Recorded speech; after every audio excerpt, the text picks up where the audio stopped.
Good morning, everyone. Welcome again to Inspired Energy with Chris Duchek. I am here again with Mr. Hartwell, and we are on our third of our series of exploring human design.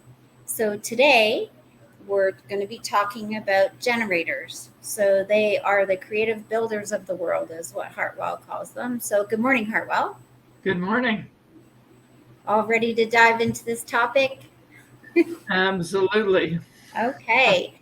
So maybe where we can start with this topic is how is a generator defined and what makes a generator a generator? Well, when you look at the chart of a human design chart, there are 9 centers, and the center that is where you would expect the second chakra to be, one up from the bottom, is called the sacral center, and that is defined in approximately 67% of the world. If that's defined, you're automatically a generator. Oh, that's interesting. So Yeah. that is like just one under from your power center. Interesting. So what are generators here to do? Like what purpose do they serve in the world? The generators are the representative of the life force on the planet. They're the ones that have the most energy. And they're here to be the builders, the creators, the reproducers, to have the children.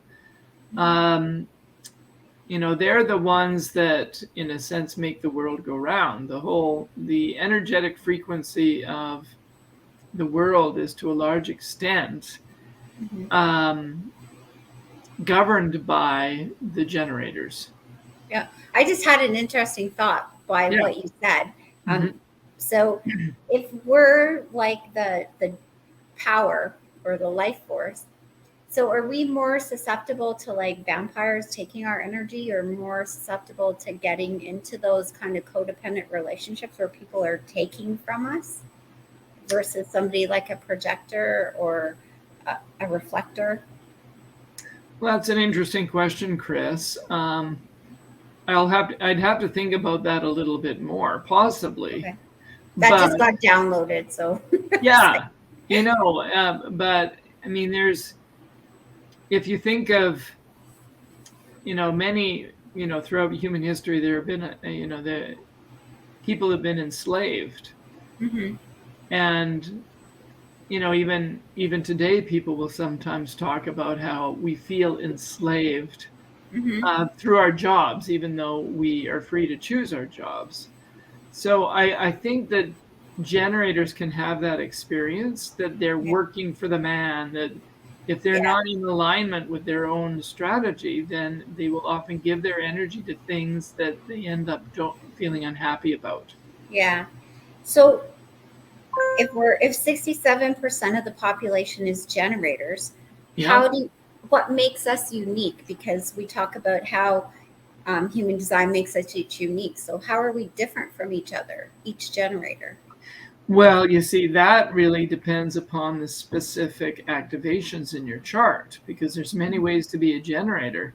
If, for instance, you have the channel of mutation like you do, then that is going to flavor your energy in the way that you are meant to be as a generator, as opposed to, say, having the channel of mating, which is all about reproduction and intimacy and Hmm. connection. So your energy is going to be allocated, or you're going to be designed to be um, expressing your energy with a different theme. Oh, Okay, okay. that's what makes you unique. So the way that you express the energy in the world. So we're the battery, we're the energy, we're the life force, but the way that we express it to one another is different. Is that what you're saying? Yes, the way you are designed to do it, Mhm. like it's built in. Oh, cool. So it's not so much about. I mean, I can choose to, choose one word choice over another, in Hmm. terms of my expression to you. Hmm. But this expression is the expression. If we use that word here, we're talking about something that is a fundamental part of your design. Right. Um, So, so what is the strategy of a generator? The strategy is to live in response to life. So, because generators have all this energy, this life force, they're naturally magnetic to So their draw environment. things. They draw things. Absolutely, you draw things. Mhm. But so if you get up in the morning and there could be all sorts of things you're responding to. The sun on your face, the bird calls outside of your window. Is to think of yourself moving and living within response to everything that comes at you in your environment. That's the way that a generator is meant to operate. Ah, interesting. That makes a lot of sense for me, being that it just feels like that's how I move through the world. Like, just somebody asks me something and something happens, and I'm just like moving, right? Yes, you put that very well. And of course, you're a generator, so thank you for adding that in there. Yeah. So, but if that would be contrasted with you trying to, okay, I need to make this happen. I want to initiate this. So many generators will get caught up in an attempt to initiate things, to make things happen, specific things, to make things instead of letting them come to them and then flowing. And that's when you run into that's when you end up having a frustrating experience in life, because you're trying to initiate things rather than living in that response that we just spoke about. And that's our non-self theme, is frustration, right? At being Correct. a generator. So trying to make things happen and force them is going to create the frustration, instead of sitting back and letting those invitations come to us and responding.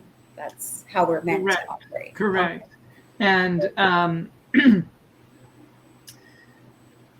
yes, so frustration is going to be a signal to you that you have somehow got misaligned. Right. But if you are aligned properly, then the signature or the experience you have is one of satisfaction. Oh, that worked out so well, or that's good, or I was doing what I loved. You just led into the next question, because I was going to ask you how you correctly align with your strategy. So that led in perfectly. It just kind of flowed, right? Yeah. Yes. So the other thing I wanted to ask is, I was always confused because I thought there was 5 types, but there's really only 4 types, because there's a type called manifesting generator. So there's generators, and then there's manifesting generators. So what's the difference, and why is there 2? Well, this can be a point of confusion for people. A generator has the sacral defined. All generators have the sacral defined. Right. In addition, the manifesting generator has a motor defined directly to the throat. So that gives them, in sense, direct access to more power. And so they have a tendency to be more quicker to respond in life, right. and more with a tendency towards impatience. And there are a number of different things that are maybe too detailed for here, but that is the basic difference. But they are still have the same strategy to respond. Right. So manifesting generators have a harder time not getting ahead of themselves, and they are more likely to try and initiate in some ways than the pure generator is. So get more frustrated. Yeah. Yes. So what is it that generators can't successfully do, like as a generator, our type? What you cannot successfully do is initiate. That's what manifestors do. And a couple of weeks, or next week, or within the next couple of weeks, we'll talk more about manifestors. Right. But initiating means having a plan, making it happen, just doing it. That is the manifestor's job, and they're the center of their strategy.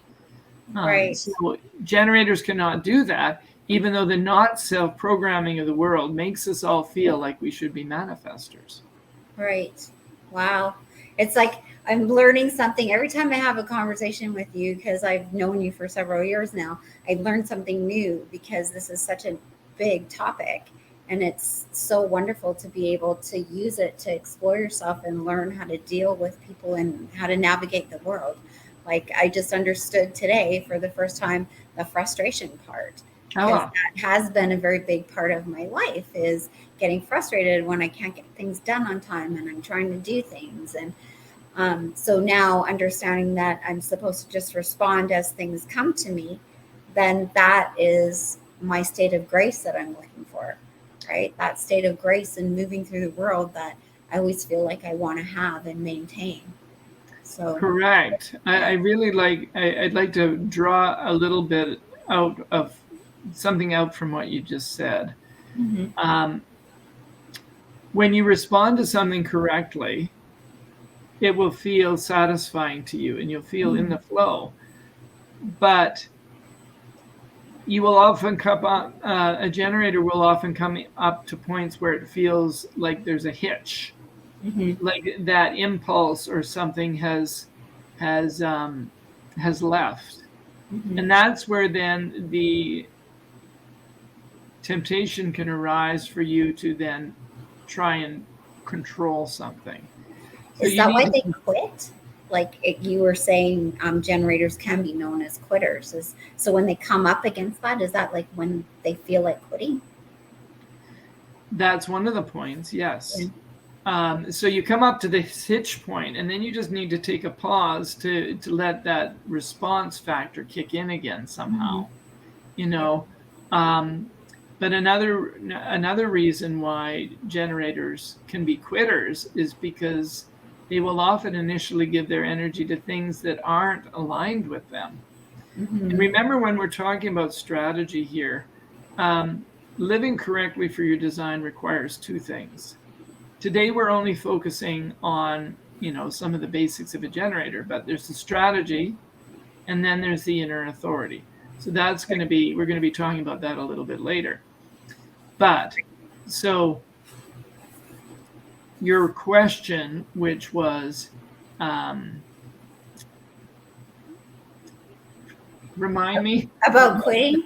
What makes them want to quit? Yeah. Yes, that quitting tendency has a lot to do with not being in response in the first place. So that's part of it. The other part is you can temporarily lose that sense of motivation, and then you need to let yourself have a pause point and wait for the response to life again. Yeah, and that's the hardest thing to do. I noticed, especially for myself, being in Aries, I'm always wanting to move, and like go. So it's hard for me to step back and take that pause. So knowing that helps a lot. So yeah. So maybe you can give us some examples of some famous generators and famous manifesting generators, and tell us a little bit about that. Yes, and there's one other. Before I do that, if you don't mind, Chris, I'll add one other thing. The sacral center it responds through the torso energetically. So there can even be a sense of, if you listen to kids and they say uh-huh and yeah, that's a natural response that comes from the sacral. And if you can learn as a generator to start paying attention to that again, that will help you connect in with your strategy. Well, that's a really good hint. Yeah, I catch myself making guttural sounds all the time. Like, yeah. So the is obviously feels like a yes, and that's what you want to be trusting. And an that sense of deadness, that would be a sign to you from your own like organism. Those gut feelings too, like when you get that feeling in your gut, like just, that doesn't sit well, didn't feel good. As a generator, is that also something? It could be. I mean, we don't use language that precisely. So Mhm. I would certainly pay attention to your own experience and see. Because remember, human design says that we are all unique. And so, Mhm. in a sense, we're a unique experiment. And we've got these guidelines for figuring it out. But Mhm. you, as a unique being, have to say, okay, how is this landing for my own specific design? Right. And so you can experiment. You can say, okay, that decision I just made, I did not pay attention to my decision making strategy. Mhm. And how am I feeling about it? Mhm. Well, frustration has ended up being the case for me. Yeah. But that other thing that seemed to work so well in my life, that I can remember, Mhm. oh, this is how it felt when I was doing it. So as over Right. time, you become more attuned to yourself. Okay. Great information. So, can we step into the famous generators now and Yes, manifesting generators? yes. Um, we got examples of both. Mhm. I mean, the larger, if you're going to be a betting person, any given person that you meet is going to be a generator because 67% of the world are Right. generators. Um, Dolly Parton is an example of pure generator. Mhm. Mozart, who was so Mhm. prolific. Mhm. Madonna, Mhm. Walt Disney. Mhm. One thing to note about all these people is that, as you would expect, they're very productive people. Yeah. As well And as creative. Like they yes, all are very creative. So not creativity also is part of a generator's life. It's not just somebody who sits back and reflects and thinks. It's also doers, right? That can be these artistic types. Mhm. yes, the generators are the great doers of the world, the ones with the Mhm. most energy to be put into work. They love to work and need to work. So can they be like workaholics? Oh, sure, Yeah. you can have an imbalanced expression of anything, Mhm. but I mean, a generator who is, in alignment with themselves is often going to be a very productive person. Yeah. And filled with joy and loving what they're doing, right? Mhm. Loving what they're doing, feeling satisfied with their life, going to bed Mhm. every night exhausted, Mhm. and having used up all their energy doing what they love. Oh, that's awesome. Well, that was a very wonderful show today, sharing all your knowledge about generators. So, if you'd like to book an appointment, delve more into yourself, you can either call us here or email us to book an appointment with Hartwell. Um, Watch in the future; he's going to be doing some courses and classes, so you can delve even deeper into yourself for the particular types. Next week, Wednesday, 9:30, you can join us again, and we'll be covering the subject of projectors. So I know this will be quite an interesting topic as Hartwell is a projector. So we've had me as a generator, and next week we'll have him as a projector. So I just want to thank everyone who joined us today for this information session. And God bless you. And I hope you have a wonderful day. See you soon. Bye bye.